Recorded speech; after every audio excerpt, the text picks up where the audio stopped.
Assalamu alaikum students. Today we are going to explore the fascinating world of sounds. Sound is something we experience every moment, and in this lesson we will go beyond just hearing sound. We will understand the science behind the sounds. So by the end of this lesson you should be able to understand that sound is a form of energy, and you can describe that how sound travels. You would be able to identify different parts of the ear and understand how our ears detect sound. You will differentiate basic concepts like pitch, frequency, and echo. So, first of all, what is sound? Sound is not just something we hear, it is a type of energy generated by vibrations. So, whenever an object vibrates, it transfers energy into its surrounding in the form of waves. These waves travel through mediums like solids, liquids, and gases until they reach our ears, and our ears detect the sound. Uses of sound. So we use sounds for communication. For example, we get different types of information from different sounds. For example, when a baby cries, he must be hungry, frightened, uncomfortable, or unwell. Similarly, the sirens of an ambulance warns other drivers on the road to give way. So we can say that sound is our one way of communication. Sounds are used for expressions. Sometimes, when we are happy, we laugh, hum, or whistle a tune, and sometimes, when we are angry, we raise our voices. So, we use sounds to express our expressions. How are sounds produced? Every sound originates from motion, specifically vibrations. So, all sounds are created when objects vibrate. When an object vibrates, it causes nearby particles to move back and forth, and this movement, which is specifically called vibration, creates a chain reaction, forming waves that carry sound energy through the medium.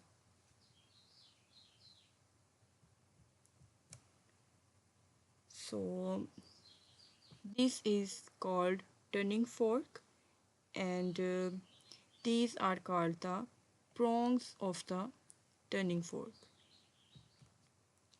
So, a tuning fork is an excellent example of how sound is produced. It produces a pure sound when it is struck. The vibrations of the tuning forks create waves in the air, which we hear as sound. When the prongs of the tuning forks are struck, its prongs vibrate at a specific frequency, producing a clear and pure tone. There are specific numbers written on the tuning forks. These numbers represent the frequency of the tuning fork. And frequency means number of vibrations per second. So it means that this tuning fork will produce 1024 vibrations in 1 second, and this one will produce 512 vibrations in 1 second. The length of the tuning fork also determines the frequency of the sound produced. For example, the tuning fork with shorter length produces a sound with higher frequency. And likewise, a tuning fork with longer prongs produces a sound with low frequency. If you notice, The length of the prong of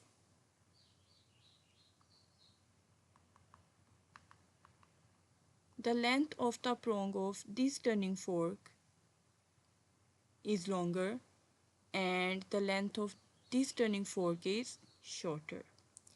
So the numbers written are evident that the turning fork with shorter prongs is producing much higher frequencies than the turning fork with longer prongs. What is frequency? So, frequency is the number of vibrations made in 1 second. It determines the pitch of the sound, which means highness or lowness of the sound.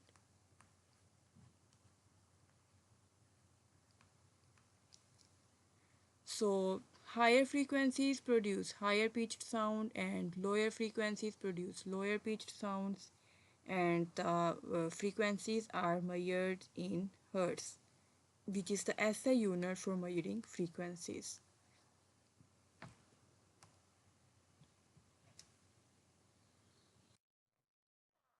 How does sound travels? So we have studied that sound travels in the form of waves, and unlike light, sound can't travel on its own. It depends on particles in a medium to carry it forward. Therefore, it, this is why sound behaves differently in different materials. So the sound depends on the particles in a medium to carry it forward, and we know that all the three states of matter have particles. So these particles determine the movement and behavior of sound in three different states. Now we will study that how do our ears detect sound. So, sound hearing is actually a step by step process where mechanical energy is converted into electrical energy. First, the outer ear collects sound waves and direct them into the ear canal. The outer ear the outer ear collects sound waves and direct them into the ear canal. These waves cause eardrum to vibrate, and these vibrations are amplified by the three bones in the middle ear. Finally, after the amplification of these vibrations by these three bones, these vibrations are transferred these vibrations are transformed into electrical signals in the inner ear because there are tiny hair like structures present in the inner ear which transformed the vibrations into electrical signals. These electrical signals are then sent to the brain through these nerves, and this is how we actually hear sound.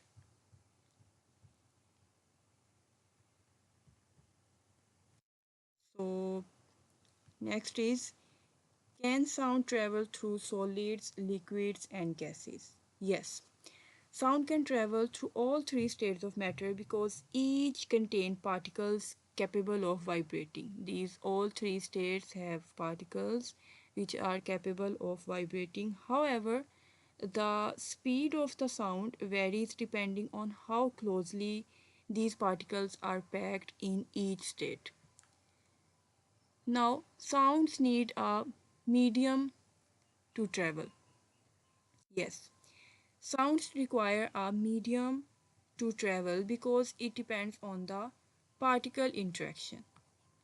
So, how densely or how closely the particles are arranged.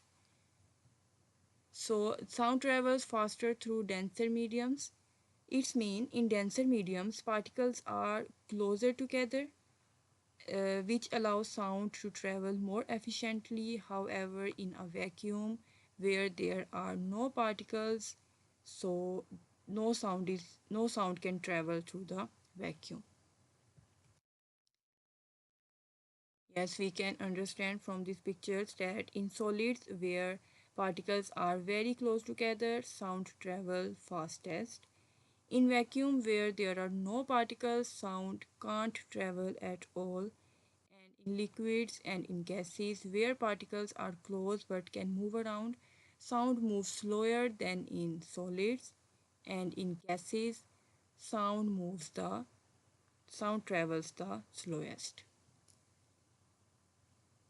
So we can say that sound travels as vibrations of particles, and the closer the particles are, the faster the sound can move through them. Reflecting sounds. Sound waves can bounce off surfaces just like light reflects from a mirror. When these reflected uh, waves return to us, we hear them as an echo. This principle is also used in technologies like sonar and even in studying ocean depths. Yes, this is an example of echo that when sound waves can bounce off the surface. This is basically a sound waves which can bounce off from the surface just like the light waves. And when these reflected waves return to us, we can hear these sound waves as an echo. So this is an incident wave and this is a reflected wave of sound. Now pitch. Pitch is the highness or lowness of a sound. So a high pitched sound means higher frequency and a low pitched sound means that a sound has a low frequency. Frequency means number of vibrations. So more vibrations means high frequency and high frequency means high pitch and low vibrations means low frequency and low pitch. Okay. Now we can say that sound is a form of energy which is produced by vibrations. It is produced by vibrations and it travels in the form of waves. Sound travels through the mediums like solids, liquids, and gases. We have organs called ears for detecting sound, and all the three parts of the ear help us to hear sound. These pitch, frequency, and echoes help us to understand different sounds, and sound is important for communication, for expressing our emotions, and exploring the world, of course.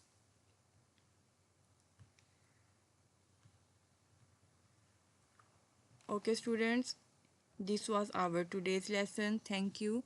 Allah Hafiz.